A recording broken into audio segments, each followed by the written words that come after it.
Hello everybody, this is Shed Ride Yu-Gi-Oh! Back at it again with another deck profile. I know I decided to change my name, it's a pretty big thing, but I really think this fits now that I'm doing a lot of Yu-Gi-Oh! Stuff. Anyways, I want to talk about my Pranked deck profile. This is a pure variation, more of a skeleton to go by for most people, but it's a really cool deck that you should check out if you're looking for something fusion and link based. Without further ado, let's get right into the deck, starting off with the monsters. We are, of course, running 3 copies of Prankeds, Fansies, Dropsies, Lampsies, and Roxies. These are the main Pranked main deck monsters. You want to be running 3 of every single one of them, mostly because you want to see these cards in your hand as consistently as possible. Basically, what they do is that when they're used for a link or a fusion summon of a Prankeds monster, they special summon a different Prankeds from the deck. They also have different effects that activate before that. It's kind of like use the effect and then you can special summon. Fansies is probably my favorite because it helps get the combo pieces that you need by sending a Prankeds card from your deck to the graveyard, so you can send Pandemonium or Plans, which we'll get into later. Dropsies and Lampsies burn and heal, which I guess is pretty cool. And Roxies unbricks your hand, I guess, if you start off with something that you don't really need. So yeah, technically you only need 2 of any of these Prankeds, as long as they're not the same name, and a Polymerization or a King of the Swamp to search out the Polymerization in order to begin your plays. So it's a pretty easy to combo deck. It's a pretty easy combo deck, sorry. Next up, 3 copies of King of the Swamp. Basically, this is the card that you're going to be using to search out your poly, other than Fusion Recycle Plant, which, yes, I do run Fusion Recycle Plant in the deck. But it's also a pretty good card for when you want to go into the boss monster, but you can't use it for non-specific Prankeds fusions, which kind of suck. And then finally, we have 3 copies of Ash Blossom. Pretty simple, self-explanatory hand trap.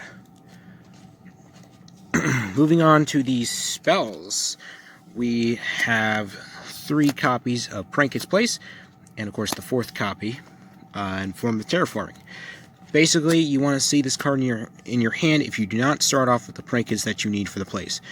What this card does is that when it's activated, it searches a Pranked monster from your deck to your hand.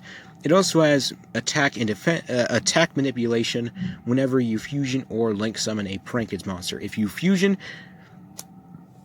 summon a Prankeds, all your monsters gain 500 attack, and if you link summon a Prankeds, your opponent's monsters was 500 attack, which is, I guess, is good for going in for the OTK, that big 1,000 split, but not exactly that useful for your combos overall.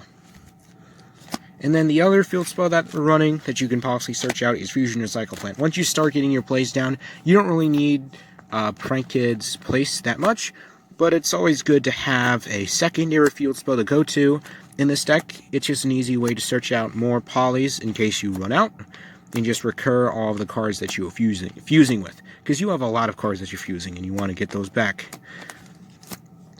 Next up, we have the Untitled Fusion, Prankeds Pandemonium. This is a quick play fusion, and it activates during the main phase. It locks you into Prankeds, and you need monsters on the field as fusion material. Or sorry, hand or field. So you can like hold all the monsters that you need for fusion, and then you use this and just, get it out during your opponent's turn. Basically, you're going to be using this to go into your big boss monster, which is Butler, but you can also be using it to go into Weather Washer, which is another defensive fusion. So really up to you on that one. Prankeds Pranks is your continuous spell. It is used for constant recursion, but its first effect is that you can discard 1 Prankeds card and then special summon a Prankeds token, which is, I guess, is good for going into link plays. It's not as good as starting off with 2 Prankeds and a poly, but it's serviceable. It gets a serviceable board, really. It also has a secondary effect that during your end phase, you can shuffle 3 Prankeds cards, except for Pranks, from your graveyard back into the deck, and then draw cards. So good for the draw power and the recursion, because you're going to be going through your Prankeds really fast, even on your first turn play.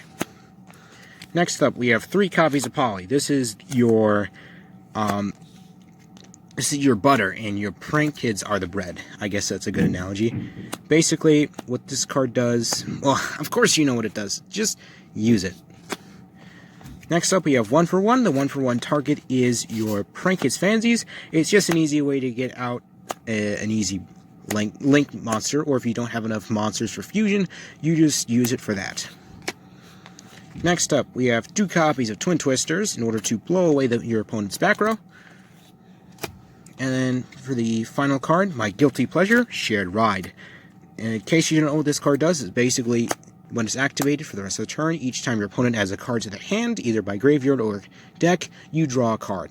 One time I used this card against, I believe it was a Thunder Dragon player, and I got to draw, I got to go +4. And I think that really helped out the match, because I ended up winning that match because of the cards that I drew. For the traps, you're running a relatively low trap lineup. We have 2 Prank Kids Plan, which is the main Prank Kids trap that you'll be running. In case you didn't know what this card does, is it enables you to link summon during your opponent's turn when it's activated, or when you activate the effect. And it also has an effect that you can banish it in order to shuffle any number of Prank Kids monsters from your deck, from your graveyard back to your deck when your opponent declares an attack, and then the attacking monster loses 100 attack for each card shuffled. So this is really good, I guess, for like denying your opponent's OTK, but it's also good for its secondary effect in order to summon out your Rip Roll and Roaster. And then finally, we're running 2 copies of Red Reboot. Just a card in order to ensure that OTK. There's a whole bunch of other cards that you could probably run over this. Maybe Phantasm if you want to go meta, but I don't have like $50+ to spend. So we are running Red Reboot instead, and you can't change my mind. That is it for the main deck. Let me just get all the cards and move over to the extra deck. We are running Fusions and Links, of course, because that is the main thing of the deck.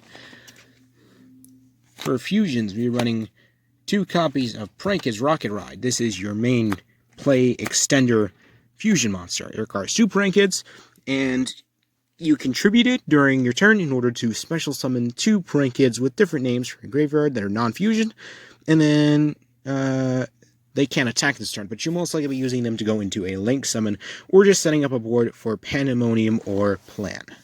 So really a useful card just to extend your plays and get some revival. Also a good Insta-Fusion target, which is why I suggest that you run Insta-Fusion over maybe the Red Reboot that I just showed you, or maybe some other cards that I showed. Next up, we have 2 Weather Washer. This is basically the more defensive version of Rocket Ride. It special summons during your opponent's turn, and the monsters that it special summoned cannot be destroyed by battle. So I guess that's useful, but card effects are pretty evident in this deck. I mean, in the format. So, just use it at your discretion. Another level 5 for Insta-Fusion. And then we have the big, beefy, the meaty boss monster, what I think is really the big boss of the deck. Prank Kids Battle Butler. It's a level 10 with 3k attack and defense, and as a quick effect, it contributes itself in order to destroy all monsters your opponent controls. So basically a quick play Raigeki, which I don't know if you know, that's pretty sweet. It also has an effect that if it's destroyed by an opponent's card, it can special summon a non-fusion monster from your graveyard. So it's pretty good, I think. It's cool that it's not archetypal, which means that if you splash this with anything, you can summon any non-fusion monster that hits your graveyard. But it kind of sucks that it requires specifically Prank Kids, Lampsies, Fansies, and Dropsies. But I think that's a trade-off that you can really, overlook when you're running freaking quick play Raigeki here. Next up, for the Link monsters, we're running 2 copies of Prank Kids Doodle Doo.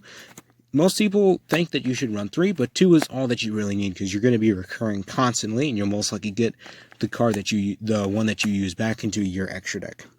In case you don't know it, this card requires 2 Prank Kid monsters in order to link summon. It points down and left, and basically what it does is that you can,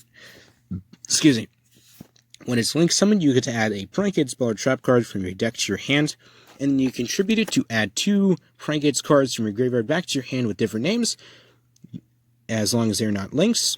And yeah, so it's really good. It's also basically like the Link version of Rocket Ride. So you want to be seeing this guy hit the field during your combos.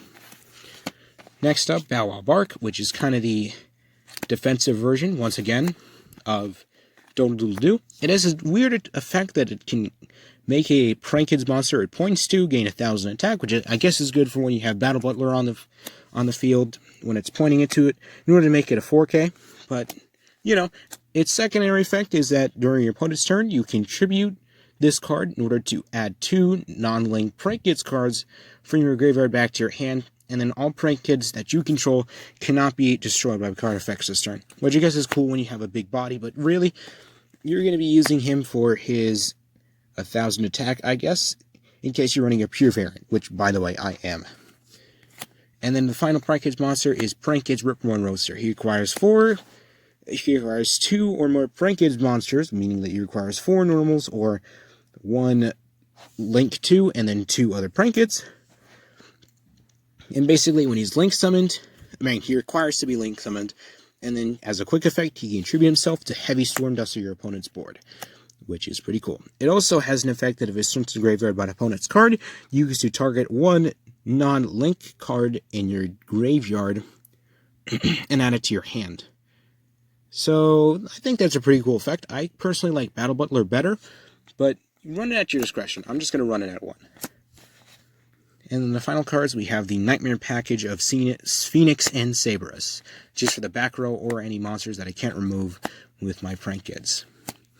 That is actually it for the deck. I hope you enjoyed watching, and I hope that you enjoy more of Shared Ride Yu-Gi-Oh! I'll be coming at you with a couple more things, and hopefully you'll enjoy not only this video, but my others. Make sure you check them out. They're kind of outdated because I still use my old YouTuber name, but, you know, that's a problem that I guess will never be addressed because I'm too lazy. JK. Anyways, this is Shared Ride Yu-Gi-Oh! And I hope you enjoyed this video, and I'll see you all next time. Bye-bye.